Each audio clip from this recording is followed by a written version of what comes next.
Hello, welcome to I'm in Transition Ministries Community Conversation.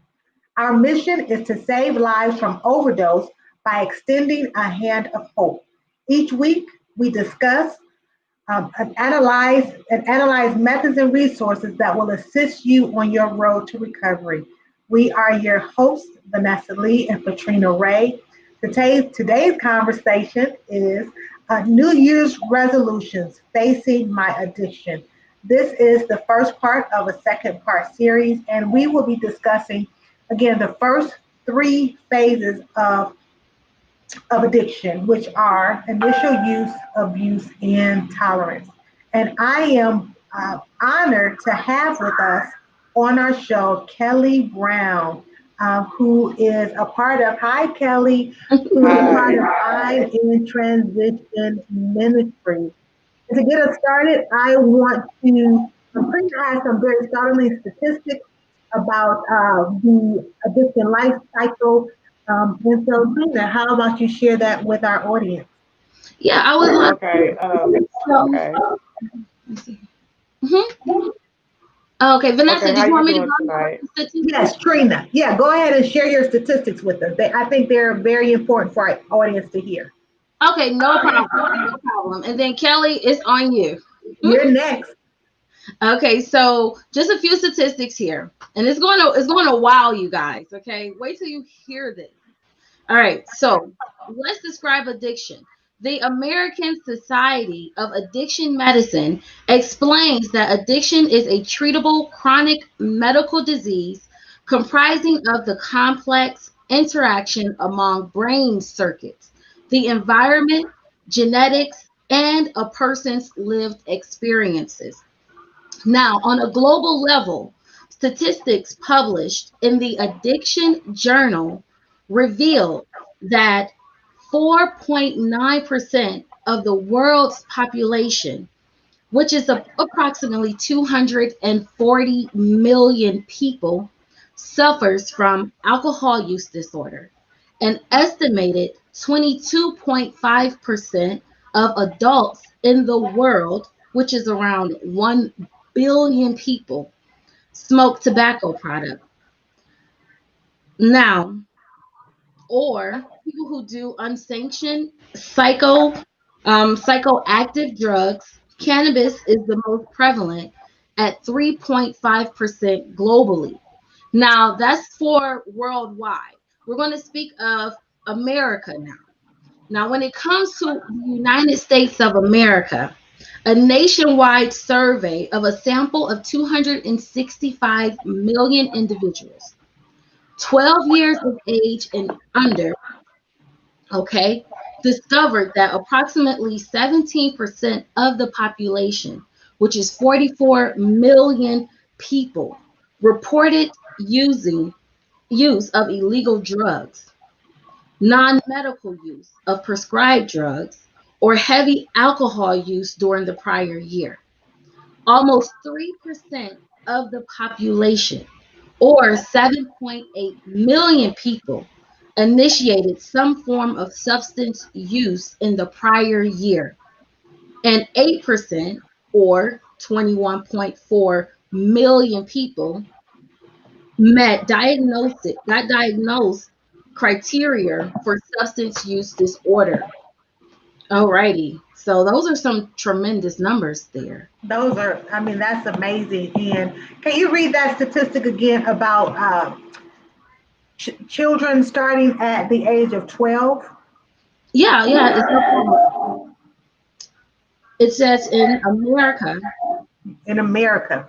mhm, okay, a nationwide survey on a sample of 265 million individuals, 12 years of age and under. I'm sorry, 12 years of age and older, discovered that approximately 17% of the population, which is 44 million people, reported use of an illegal drug, non medical use of the prescribed drug, or heavy alcohol use during the prior year. Wow. Hmm. So what that says to me is that when we talk about the first three phases again, For those of you that are listening, welcome to our listening audience. Let me say that first. We are so glad to have you and excited to have you here. Please be sure to share this episode with your families, your friends, your loved ones, your network, because we want to make sure that, this is a new year. We talk about a new year, a new you. And part of that may include we might have to face my addiction.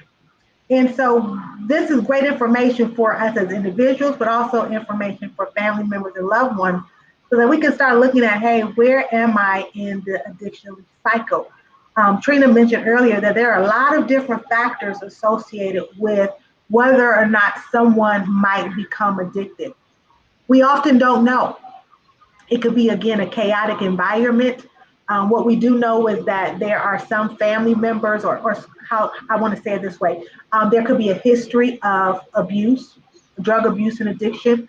And I want to insert this that part of that might not only be DNA, some of that can be related to those that we see and know participating in behaviors that encourage the use of alcohol and other drugs. And so that could be a factor. And so again, it's time to start looking at this and potentially seeing where we might be. And there's no guarantee that someone will become addicted because there are so many different factors associated with it. But at some point, if it becomes unhealthy, we have to take a look at it. And so, one thing that I love about this show is that we present great information, but we also have awesome participants and guests like Kelly Brown that can share their story with us. And from their story, that can help us really appreciate the fact that I might have been involved with addiction, drug abuse, substance abuse, alcohol abuse, whatever that may be. They may have been, I may have been involved in it, but you know what? I have overcome and I am overcoming. And so I want to introduce to you all again Kelly Brown, who will share with Hello. us a bit of her story as it relates to these three first stages of addiction. Again, those are initial use, abuse, and tolerance. And once Kelly finishes her story, what we're going to do is talk a little bit more about these stages. And Tammy, I see your comment, which is you had your first drink at 13. We're going to have that conversation. That initial use can start as young as 12 or 13. And unfortunately for others is younger. The survey that Trina talked about was for people who were 12 years old and over, but we know it can start then. So Kelly, I'm going to turn it over to you. How about you share your story with us? And I look forward to hearing it. Well, good evening, everybody. My name is Kelly Brown, and I'm here to show my story about addiction. Addiction is it's a very difficult thing to deal with. At first, you think it's cool, and you want to be in the in crowd, and it's peer pressure. Oh, just come on, just take a drink, or come on, smoke this blunt. My first drink was at 17 years old. It was Christmas, and it was wine. I took my first drink at 17 years old. It was Christmas. It was wine. Um, and it just started off with just one drink. It just started off with one glass of wine. And then later on at 19, that's when it became very, very addictive. I had started smoking cannabis, and at first I was using cannabis just to relax my mind and to relax my nerves because I was under a lot of stress. And then I began to use it daily and every single day, and I began to depend on cannabis to relax me, you know what I'm saying, and relax my brain and to relieve my stress. I was initially from Akron, Ohio, but I was born and raised in Chicago. But I was initially from Akron, Ohio, but I'm in Cleveland now.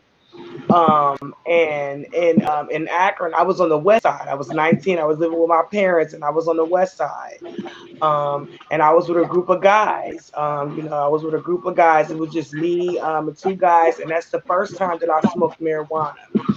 I was with my two friends and we was on the west side of Akron, and that was the first time I smoked marijuana, and I just got this sensation over my body. My face had got numb, my throat, it started itching. It was very dry, because they say cotton mouth comes from marijuana, and I kind of liked it the high. And then and I really didn't know nobody else that was smoking weed, so I had to constantly go back to their house and smoke marijuana with them, and then it became an everyday use. Mhm. And as I grew up, my parents were very disappointed in me. I would wear my sunglasses in the house because I didn't want my parents to know I was high, because marijuana dilutes your eyes and it makes your eyes very low. And I would come home every night. I would be out in the street smoking with my friends and stuff like that. I would come in at night and I would wear my sunglasses and I would go right to the refrigerator, because unfortunately you get the munchies. So I would just run right to the refrigerator. My parents would be like, "Take your sunglasses off. Because you got sunglasses on in the house for." I thought I could hide it from them. And my stepdad said, "I know you out there using, Kelly. I know you out there using them drugs. I can smell it on you, because I mean marijuana has a very strong scent, Yes, it and I is. can smell it on you." So I continue to use marijuana between 5 to 7 years. I continued to use marijuana for a long time, and then in my because it became a normal to me. I mean, my friends made it seem like it was normal, like, what I'm saying. Oh, okay. Hmm. Oh no, you go ahead and continue. I did want to chime in once you're finished, but you can continue. Okay. And then in my 30s, that's when the cocaine addiction came in. So it was marijuana, cocaine, and alcohol all at the same time. I consumed it in my late 30s. It was like about 31. What I'm saying? I started using cocaine. And that was a very deep hole. What I'm saying? At first, what I'm saying, I just used it just to calm down and stuff like that. And we was with a group of friends, and everyone hid cocaine from me for a long time. I mean, whatever, marijuana was the norm, but they hid cocaine from me for a long time. Are you I mean, referring my to your family, friends? What did huh? you're saying your friends were using cocaine and they hid it from you for a long time? Yes, my brother was using it. My friends was using it. Different guys tried to approach me with it, and I turned it down in my 20s. I turned it down at least 7 times in my early and late 20s. They asked me several times, so it was like about the age of 31 when I started using cocaine. Can And I ask you a and question? Why did you start using cocaine? because everyone was doing it. Everyone was doing it, and it was peer pressure. You know what I'm saying? At first, when I tried it, I didn't like it. You know what I'm saying? I tried it at 29, and I didn't like the way it tastes, and I didn't like the drain in my esophagus, because you could feel the drain in your esophagus, and I didn't like the taste. And then we were just at a party one night, and this real attractive guy pulled me to the side and was like, "Well, Kelly, would you like to try some cocaine?" And I was like, "Sure." I tried it, and we was at the party, and that first rush, um, the first rush of cocaine is very intriguing. You know what I'm saying? I mean, it's a rush and it's a high, and and it felt good, but after a while, it became very addictive, because it only lasts for 20 minutes. You got to chase that high. You got to continue to buy it, and it's very expensive. Like every 20 minutes, you got to go to the bathroom, And it wasn't, you know what I'm saying? And it wasn't like an open drug, you know what I'm saying? You did it in secretive. You would go to the bathroom or go upstairs in your room, because it wasn't like marijuana where, you know what I'm saying, it just real open. I did it in secret for a long time. And once I got extremely and once I started extremely abusing it, I would just do it out in the open. Like, I mean, like it was like the bathroom turned into a huge party. Just that small bathroom turned into a huge party, and they knew what we was going to do, because we ran to the bathroom every 30 minutes. So Wow. the Wow. bathroom. Now, can I go back in your story a bit? You talked about alcohol being your introduction. Is that correct? Sort of like Yes, your ma'am. alcohol was what I'll call your gateway drug. Why? And you said it was wine. Why did you what was it about wine that intrigued you, that piqued your curiosity? It was I believe you said at 17, correct? like, okay, ladies, sit down, get cute, drink your wine, you know what I'm saying, or whatever. It tastes great with dinner, you know what I'm saying? I mean, that alcohol was okay at a young age, you know what I'm saying? It was okay because I seen everybody else drinking it and it tasted good, you know what I'm saying? But between wine and liquor, it's two different tastes and you act two different ways. Wine make you more calm and regular alcohol puts you outside yourself. I mean, even though it's the same drug and it has the same effect, but it makes you act in a different way. I mean, wine calm you down, but liquor turns you into a whole different individual. Okay. And go for it, Trina.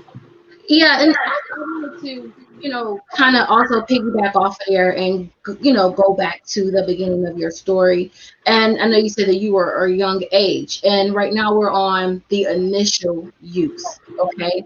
Initial use, they say, can be low self-esteem, peer pressure, stress, loneliness, self-medication, and also just wanting to fit in, you know. Or And what we call experimentation. They just want to experiment. yeah, just want to experiment, right? So also what I was reading here based on statistics, and this goes for, our older viewers and also our younger viewers as well. Now, when you start using substances at an early age, it says that it can impact your brain development. So yes, you may be 12 years old, 16 years old, all the way between 12 and 24 years old, your brain is still developing. So once you introduce the drugs or the substances into your system, just to be cool, just to fit in, just to experiment, you're affecting your abilities in your brain development. So if you have goals and aspirations to become a basketball player, football player, a surgeon, to go to college, to play sports, or even if you are in college and you play sports and you're using drugs, remember that it affects your brain development and how it impacts your brain development. So you can just go off maybe to a frat party and say, hey, I'm just going to do this one time. Right. And then you find yourself doing it religiously. And then you go to practice next day and you're just not there like you should be mentally. You're missing the ball or you're starting to fail on your test. And that is because substance abuse have a major impact on your brain development. So I just want our younger audience members to know that, even older, to know that the effects it had. And Kelly, I want to ask you, when you were younger and you had, your initial use or your experimental use, did you notice in in your thought pattern, your memory, what started occurring with your body physically during this experimental phase? Well, with alcohol, I drank very heavily in my 20s, and it was just alcohol and marijuana combined. And I drank heavily in my 20s, just like you said, the frat parties, the house party. My house became the house party. And when you do drink a lot of alcohol, you black out and you don't remember what you do because you wake up the next day and we said, oh, I forgot what happened. So it'll be some nights, you know what I'm saying, my memory will be good and I'll wake up the next day. And it'll be some mornings, you know what I'm saying, I wouldn't remember nothing. So it does mess with your thought pattern.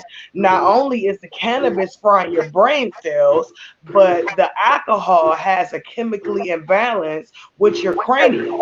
And it does affect your cranium because you know what I'm saying. I mean, it's affecting your mind, body, and soul because you become out of the ordinary and you become a different person. We have from the ages of 12 to 35, we have angry human beings, fun human beings, violent human beings. So the alcohol does take a toll on your cranium. It's very dangerous actually, because when my house became the party house, it was a lot of violence and it was not a lot of sexual contact there in that atmosphere, because like before they took a drink they was normal, but after they took a drink they turned into a totally different person. So it does have an effect on your cranium. That's a proven fact.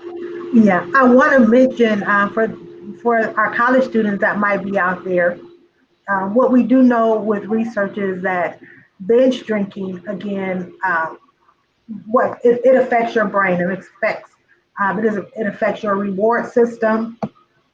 It affects your motivation as well. And then also, we always talk about how when you are drunk that you lose inhibition. And so, unfortunately, what happens is we start to make really bad decisions.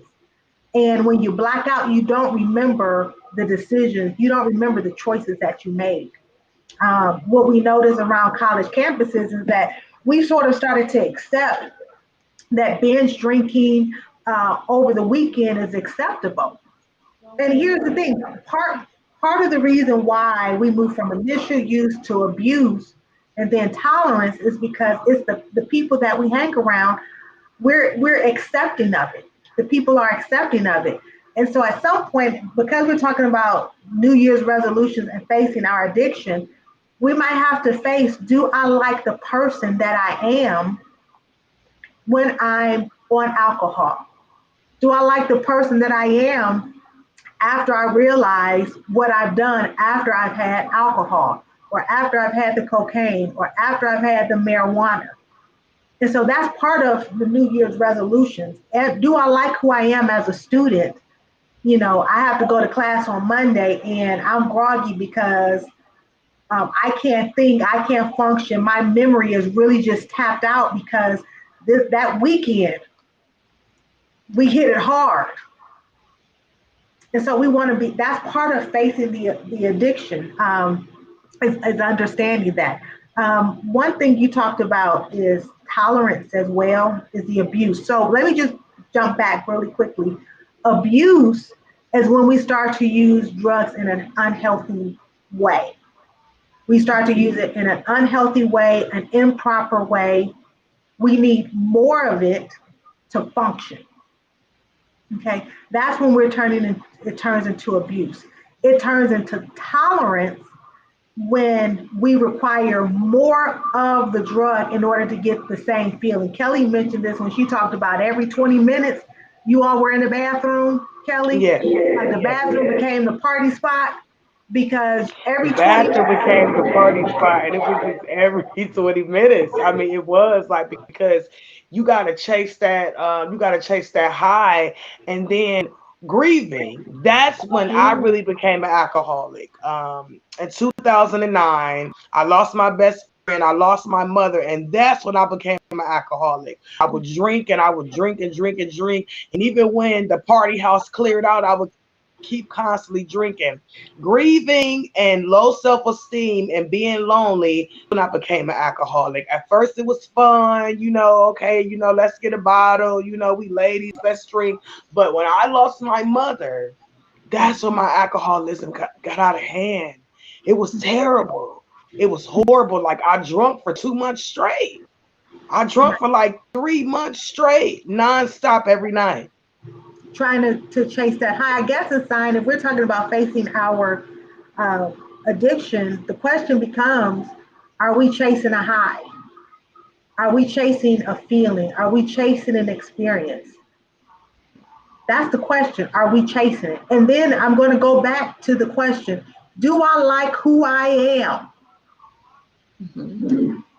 in the process or afterwards? When you come out of that blackout and you have to retrace your steps, well, what did I do this entire weekend? And then you have people accusing you of things that you don't remember, like rape, sexual, and rape can happen. Men can rape women and women can rape men. Do I like the person that I am? Am I achieving my goals? Trina, I don't know if you had anything that you want to add. So those are sort of like the three steps. It became initial use. You're experimenting. You want to be cool. You're new to college or to school, and so they're smoking. Look, hold on. In college, they giving you weed brownies, and now they got cakes. They got a whole suite of meals and baked goods that you can have with your weed. And so you're experimenting with that. And then all of a sudden, 2 months later, 3 months later, you have to have that brownie every day or two brownies every day. Yes, because those edibles are very addictive. Those cannabis edibles are very addictive, and I spent a lot of money on them. And I could be honest with you, when I was in college, that's when I started smoking marijuana. I never smoked marijuana in high school. I never smoked it in middle school. I smoked it in college, and I was sitting there one day, and I just got done smoking a joint before class, and I walked out because it affects your brain. I could not focus. My eyes was low. I was sleepy. I was hungry. I couldn't focus in class. And you keep talking about the college students, and I'm going to be honest with you. I walked out of class that day because I couldn't focus. You know what I'm saying? I got good grades in high school, but college, you're right. You cannot focus under the influence of drugs when you're trying to maintain your education. Hmm. Yeah, it's good. If I could just chime in right quickly. Um, Now, on our previous show, because what you said, it really stood out. Now, on our previous show, on one of our previous episodes, we were talking about overcoming an addiction. Hmm. Today, we are talking about before the addiction. Now, when you're already deep into your addiction, studies say, and also psychologists say, that it's best to recover from your addiction, then deal with your emotions, okay, that cause the addiction. What we're here today to tell you is work on, before your initial use, before the experimental, work on your emotional side. So if it's loneliness that you're trying to suppress, talk to someone, go see a therapist. Because once you go down the road of using drugs to suppress your emotions and you get deep into an addiction 10, 12, 50 years later, Mm. the Good point, only way Trina. you're going to recover is to get over the addiction first. And that can take the rest of your life, if not your life itself, where Very good you're point. no longer here. I love So it. before the initial use, deal with your emotions first before you even get too far down the line. Okay? So can Listen I to jump in, Trina? I hear you. I'm hearing you say, if you have issues where you question your self-worth, if you're questioning, am I enough? We got to deal with that because Mhm. you are more than enough. Yes. You are enough right now. You're listening to this, you are enough right now. If you're dealing with rejection and you are continuing to associate with people who don't have the same dreams, goals, and aspirations or motivations that you do, and the reason that you keep them around is because you don't want to be rejected and you don't want to be someone who rejects someone because you've been rejected, then we have to deal with that Hmm. because Christ will never reject you. He died for Hmm. you. If you're dealing with loneliness, because we're in a pandemic, then we have to deal with that. So I love it, Trina. Exactly. Before you go down the road to addiction and have to go through recovery, how about we start where we deal with, hold on, I'm going to go back to what Kelly said. If we're dealing with grief at the loss of a relative or a cousin or a brother, someone that we love, a best friend, then, sweetie, if you're listening, let's deal with that. We can't, as Brenda says, we can't continue to suppress our feelings. There's help out there because I don't want you, and we don't want you. If we can help it, we don't want you to have to get on a path of addiction and then sobriety. Now, thank God for sobriety, and thank God that we have people like Kelly, who is on the road to sobriety. Thank God for that. But if Kelly, would you say that if you had a choice, that if you could have dealt with your feelings and emotions and felt like, hey, I could push these friends away, that you probably would have done it differently and probably not engaged and dealt with those people on that level? Would you have done things differently? I mean, you know what I'm saying? I definitely would have dealt with it on a different level. Because like we learned about drugs in school, everyone, I mean, the majority of the popularity did the DARE program, and the majority of the population, you know what I'm saying, we did the don't drink and drive, you know what I'm saying? So we knew the recommendations, and we knew what comes along with those consequences. But I mean, yeah, I would have handled it differently, you know what I'm saying? And I served the creator, you know what I'm saying? And eventually, when I went back to church, I thank God for IIT, and I thank God for my Heavenly Father. I thank God for Mrs. Calloway and Mr. Calloway. They saved my life, you know what I'm saying? With the creator living inside of them, I'm learning how today, because I didn't know how back in the day.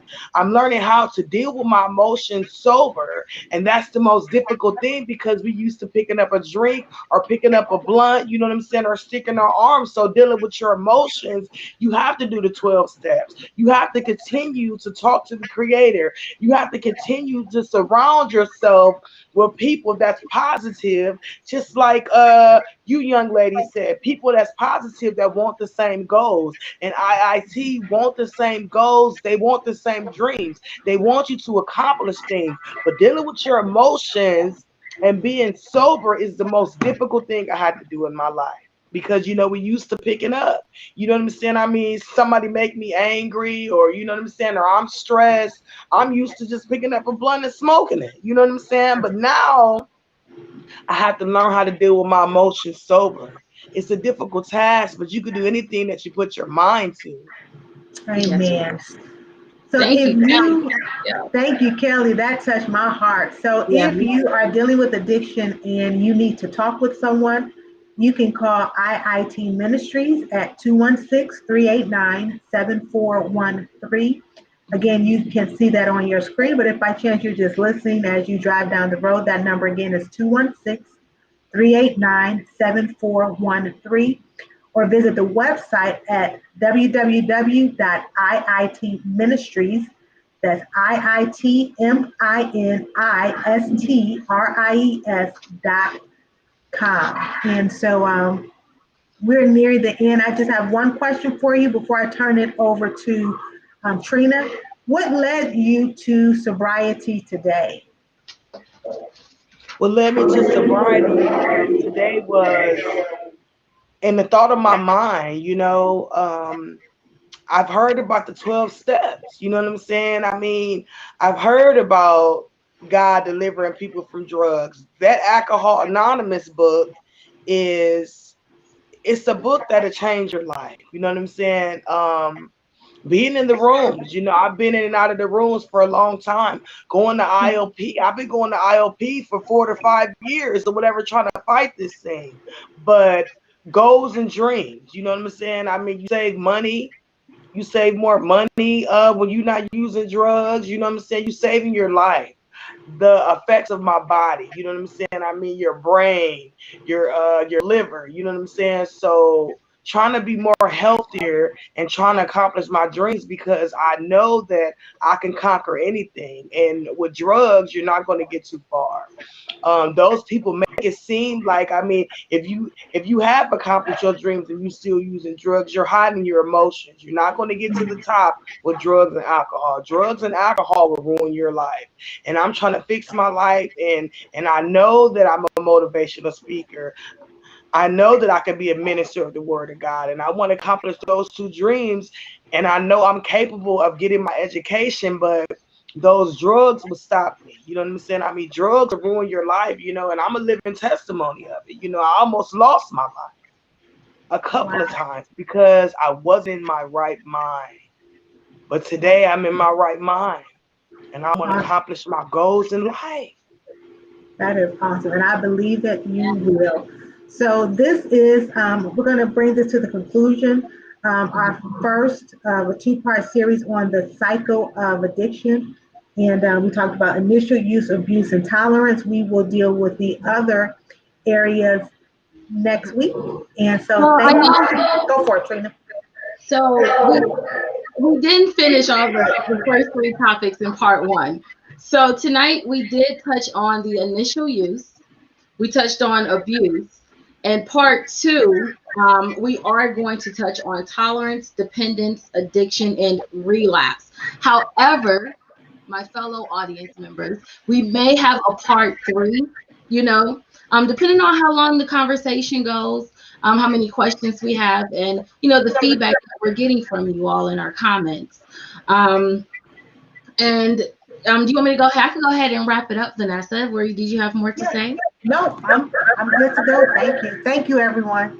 Yeah, it's no problem. So now I want everyone to look at the bottom of your screen. Do you see the number below? It says IIT prayer line 216-600-8380. No matter how old you are, if it's after hours and you need someone to talk to, call that number. If you want us to pray for you, or if you just need somebody to talk to, because you are about to go through that initial use, or if you're finding yourself starting to abuse substances, give that number a call. We'll talk to you. Okay. Again, that number is 216-600-8380. Give that call after hours if you want some prayer or just some guidance. We're here for you. I do want to say thank you, everyone, for joining us this week on I'm in Transition Community Conversation. I want to give a special recognition to our guest today, Kelly Brown. Thank you so much for coming Thank and you for sharing having your me. testimony. Yeah, for sharing your testimony and sharing your experience, with the entire world. You're definitely impacting souls. You're impacting the next generation, people you may not even know. So I want to thank you so much for coming on and being passionate Yes. about your journey that you are going through. Thank you for the passion. Also want to give a special recognition to the Ohio Mental Health and Addiction Services and Cuyahoga County Adams Board. Again, I want everyone to make sure to visit our website at www.iitministries.com or follow us here on Facebook at I'm in Transition, and check out our YouTube channel, IIT Community Conversation. If you enjoyed the show, please hit that like button and remember to subscribe and click on that notification bell so you'll know whenever we go live. Again, I do want to say thank you so much for joining. Thank you, Vanessa. Thank you, Trina. Great time with you all. We look forward to seeing you on part two of New Year's resolution, Facing My Addiction. Have a good night, everyone. Have a great night, Good night. everyone.